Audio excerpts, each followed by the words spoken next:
Welcome to Moments with Marianne. This is your host, Marianne Pastana. And we're here today with special guest, Joselyn Takacs, in regards to her novel, Pearce Oysters. What happens when a family's legacy collides with one of the worst environmental disasters in history? Well, today's guest is here to share with us just that. So Joselyn Takacs holds a PhD in creative writing and literature from the University of Southern California and an MFA in fiction from Johns Hopkins University. Her fiction has appeared in Gulf Coast, Narrative, Tin House Online, Harvard Review, The Rumpus, and many more. She has also taught writing at the University of Southern California and Johns Hopkins University. So welcome to the show, Joselyn Takacs. Hi, Marianne. Thanks very much for having me. Well, what an honor it is to have you here and to talk about this. So I have to ask, what even inspired you to write this book?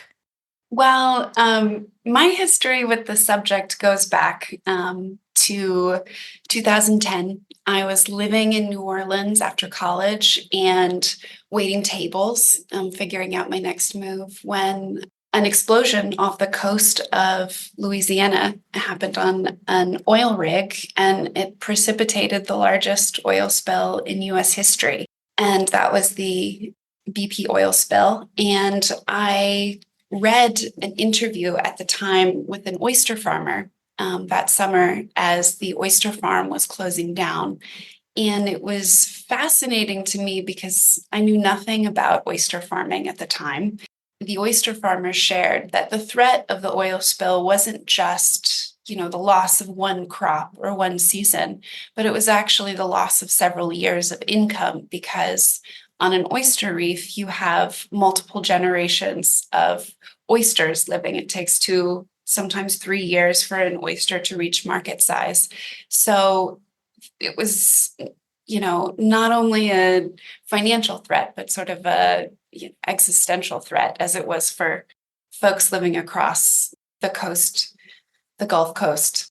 And so I just kept that story in my mind for years before I knew I wanted to write this novel and tell the story about a family that runs an oyster farm. So did you pull information from that oyster farmer is how you came up with Jordan Pearce? Well, years later, in 2015, I received a grant to record oral histories with oyster farmers across Louisiana. I found that the oil spill affected farmers differently depending on where their farms were, and the exposure to the oil and the freshwater diversions that also affected their oyster farms. So the character of Jordan was kind of an amalgamation of lots of stories I heard, and also quite a bit of invention. Oh my goodness, I love that. Bringing together all those pieces, and what great background you have in regards to that. I mean, how many people really understand what happened during that time? I mean, I heard about it, but I didn't even understand that it went to this depth of destruction. Yeah, I think, back at the time it was all over the news, and I think we all saw, horrific photos of oiled wildlife, but the news cycle moves on as it needs to, and it faded from headlines eventually. So I think a lot of people kind of, when we're not seeing pictures of oiled wildlife, it's easy to think that the ecosystem's recovered and is in good shape. I know we've covered a little bit about the book, but can you share with us the story without giving away any spoilers? Sure. So it follows a family, the Pearce family, and there are 2 brothers who inherited an oyster company together from their father, who passed away a few years earlier. And the older brother runs the business on his own, and the younger brother really wants nothing to do with the business. He's a jazz musician who lives in New Orleans. Reluctantly, the young bohemian brother comes back to help out with the family company over the course of the oil spill. And there's also the mother's story in there as well. So the mother is sort of going through an identity crisis after the loss of her husband, and she's on a journey of her own and is just thrilled to have both sons back in the same house again. But we know how siblings are with each other. So, yeah. Yes, it's a our conflicts with our siblings sort of have their roots in early childhood, and sometimes the dynamics don't change as much as they ought to in adulthood, you know. So when you were doing the research for this book, because it sounds like it's been something that's been years in the making with all the just tremendous experience that you have. Was there anything that you have come across that really kind of surprised you?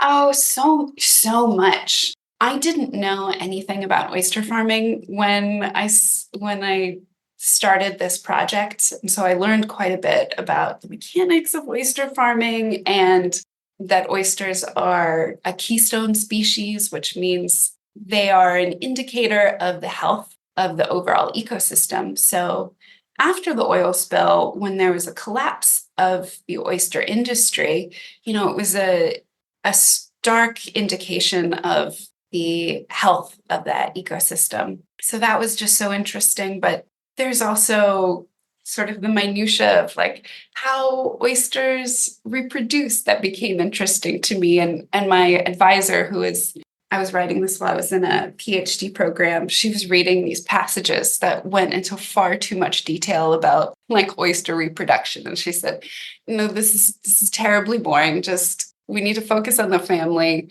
If people care about this family, then you have a chance of people caring about the disaster. Well, it sounds like you also have so much information that could be used for an academic book in many ways. Yeah, it's unfortunately not my skill set because I studied fiction writing, and I'm always interested in sort of characters first. But there absolutely could be a a great book written about the effects of not only the oil spill but human interaction with the environment on the oyster industry in Louisiana. I just find it so fascinating. So, what would you say are some of the themes that are woven within your book? I'd say that there's books about legacy, both in terms of what we inherit from our parents and also what we pass on to future generations. Loyalty certainly is explored quite a bit, but there are also bigger topics like toxic exposure and kind of the existential threat of toxic exposure, which a lot of people felt over, the course of the 87 days of the oil spill. And I would say too that sort of the emotional response of a family to a disaster and how it brings us together and how it brings communities together is also sort of a central theme of the book. What do you want readers and our listeners to take away from Pierce Oysters? It's really my hope that people just care about the family first and foremost, and along the way learn a thing or two about oysters and the oil spill and the ecosystem. Well, I have to tell you, once I picked up your book and started reading it, it really captures the reader. I could not put it down. It is very well written. It's really astounding once you think about it, just how long lasting disasters like this impact the people and the environment. It absolutely is. And thank you for saying that. I think, novels and fiction's just my favorite way to learn about sort of like the felt experience of any event, be it a disaster or a war, a time in history. I think novels can teach us a lot about how to be resilient and also how to live through difficult times in our lives. Well, Jocelyn, where can our readers and listeners connect with you and learn more about Pierce Oysters and be part of your community? Well, they could follow me on joselyntakacs.com. Well, Jocelyn, thank you so much for taking the time to be on the show with us here today. Such a pleasure to speak with you. Thank you for having me. Well, thank you, Joselyn. It's been such an honor to spend this time with you and to talk about your novel, Pearce Oysters. Well, we're at the end of our time today. I'd like to thank everyone for tuning in.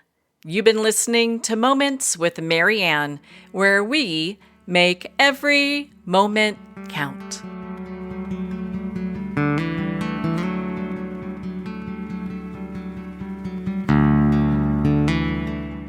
In a single moment, your life can change. Moments with Mary Ann is a transformative hour that covers an endless array of topics with the best of the best. Her guests are leaders in their fields, ranging from inspirational authors, top industry leaders, and business and spiritual entrepreneurs. Each guest is gifted and a true visionary, a recognized leader in her own work, and while teaching others to develop, refocus, and grow, Mary Ann will bring the best guest and sometimes a special surprise. Don't miss this. You never know just which moment will change your life forever.